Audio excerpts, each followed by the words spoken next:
जय श्री कृष्ण। स्वागत है आपका सारथी त्रिशला के साथ। कैसे हैं आप लोग? मैं आपके एस्ट्रोलॉजर हूँ, वास्तुशास्त्री हूँ, चेहरा भी पढ़ती हूँ, आवाज़ भी पढ़ती हूँ और हाथों की लकीरें भी पढ़ लेती हूँ। लेकिन उससे पहले चूंकि मैं आपकी सारथी हूँ, इसलिए आपके जीवन की छोटी छोटी चीज़ों के रथ को सही तरीके से सही राह पर ले जाने चली आती हूँ। चलिए जी, आज हम बहुत इन जनरल बात कर रहे हैं, कोई टॉपिक नहीं है, लेकिन औरतों के लिए कुछ बहुत विशेष है। जैसे कि बहुत छोटी छोटी चीज़ें मैं आज आपको रिमाइंड कराने आई हूँ। एक रिमाइंडर बटन होता है ना हमारे पास, बस आज मैं आपका वो अलार्म क्लॉक बन गई हूँ। पता सब कुछ है आपको, लेकिन बस वापस से आपको चेताने आई हूँ कि कहीं आप भूल तो नहीं गए हैं। याद रखिएगा, क्योंकि त्योहारों का मौसम चल रहा है भाई, और घर की सफाइयाँ भी होनी हैं, तो ये चीज़ें ज़रूर से याद रखिएगा। जैसे बता देती हूँ, घर के अंदर बहुत ज़्यादा कबाड़ बिल्कुल भी भरकर नहीं रखना चाहिए। आपको अपने बेड के अंदर अननेसेसरी का कबाड़ भर के बिल्कुल नहीं रखना चाहिए। बेड के अंदर बर्तन बिल्कुल भर के मत रखिए।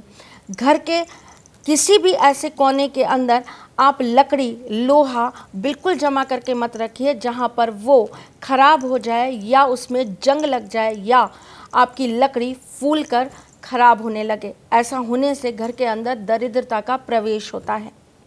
अगर हम अपने घर के अंदर पुरानी झाड़ुएं इकट्ठी करके रखते रहते हैं, तो ये भी कहीं ना कहीं हमारे घर में दरिद्रता आने की निशानी होता है। माँ लक्ष्मी घर में जालों से बहुत रुष्ट रहती हैं, घर की गंदगी से बहुत रुष्ट रहती हैं। घर में कपड़े कभी भी बिखरे नहीं होने चाहिए, उनको हमेशा समेट के रखिए। कुछ लोगों को मैंने देखा है अलमारी के अंदर कपड़े ठूस देते हैं, बिल्कुल नहीं। चाहे आप हफ्ते में एक दिन ही अपनी अलमारी को साफ़ करिए, लेकिन तय मारकर अच्छे से कपड़े जमा कर रखिए। आपके घर के अंदर कभी भी कूड़ा करकट शाम के बाद घर से बाहर नहीं जाना चाहिए। अगर किसी रीज़न से आप झाड़ू लगाना पड़ता है या किसी रीज़न से आपको कचरा समेटना पड़ता है संध्या के बाद, तो आप कपड़े से समेट के रखिए और एक थैली में बांध कर घर के अंदर ही रख दीजिए। अगले दिन सुबह ही उसको अपने घर के बाहर निकालिए। रात को सोने से पहले बर्तन ज़रूर साफ़ करके सोइए। झूठे बर्तनों से घर के अंदर भूत प्रेत पिशाच आने की पूरी संभावनाएं बन जाती है और घर के अंदर नकारात्मक शक्तियां प्रवेश करती हैं। घर के जाले हर शनिवार को ज़रूर साफ़ होने चाहिए। शनिवार के दिन घर के अंदर आपको गूगल और लोबान की धूरी ज़रूर देनी चाहिए।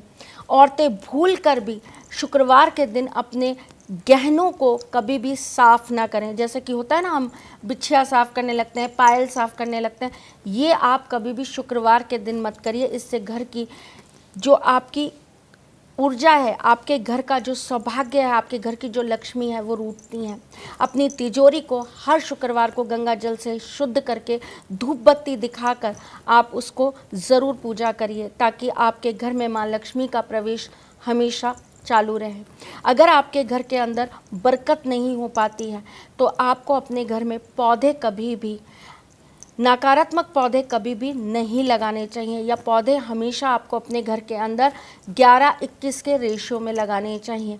कभी भी 2, 4, 6 के अनुपात में पौधे अपने घर में मत रखिए। ये मैं ऑल ओवर पौधों की बात कर रही हूँ।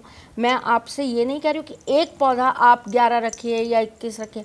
जितने भी पौधे आपके घर में आप लगा के रखते हैं, उनको आप हमेशा 11-21 इस अनुपात में रखिए। घर की तुलसी आप हमेशा पवित्रता से रखिए। घर की तुलसी की पूजन आप हमेशा करते रहिए। शुक्रवार के दिन माँ तुलसी के ऊपर एक चुन्नी ज़रूर चढ़ा दिया कीजिए और साथ में रोली और टीका ज़रूर लगाया करिए।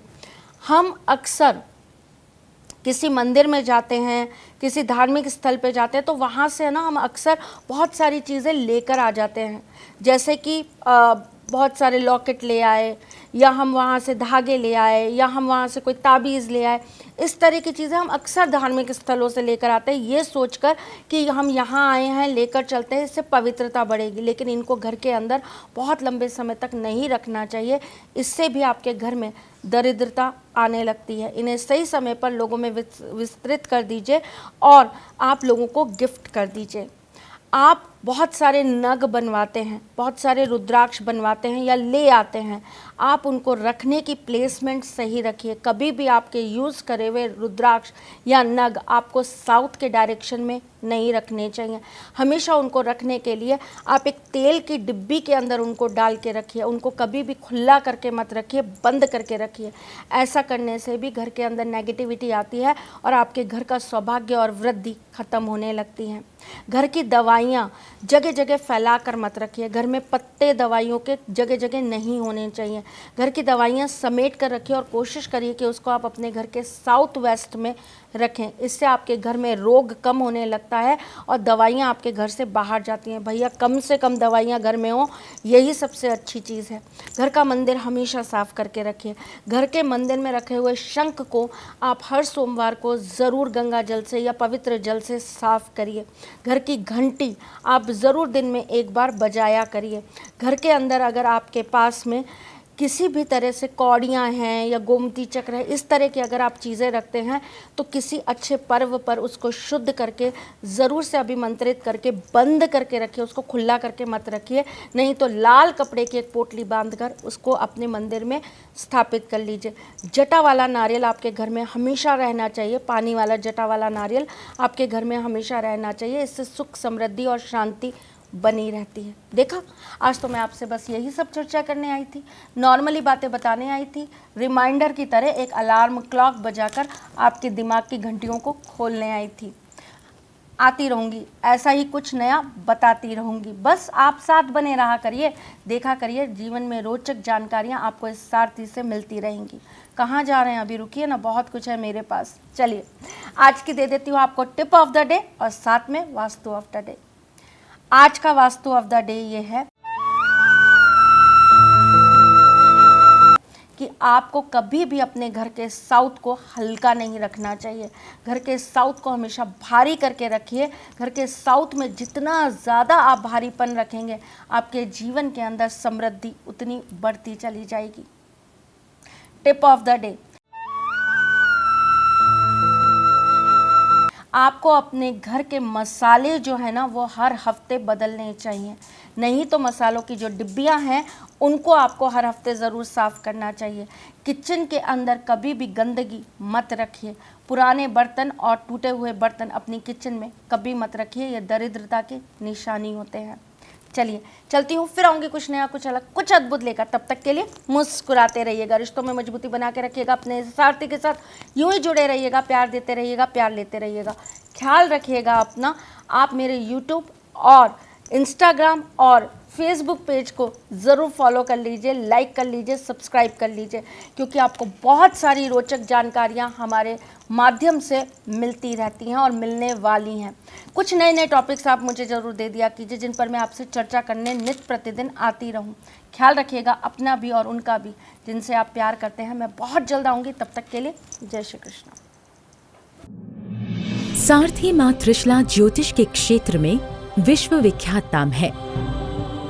ज्योतिष शास्त्र में पीएचडी मां त्रिशला पिछले 22 वर्षों से ज्योतिष की सभी परंपरागत विधाओं के साथ साथ अनेक दुर्लभ गुण विधाओं जैसे परछाई एवं नव्स के अध्ययन से अपनी सटीक भविष्यवाणी और पूर्वानुमान के लिए विख्यात हैं।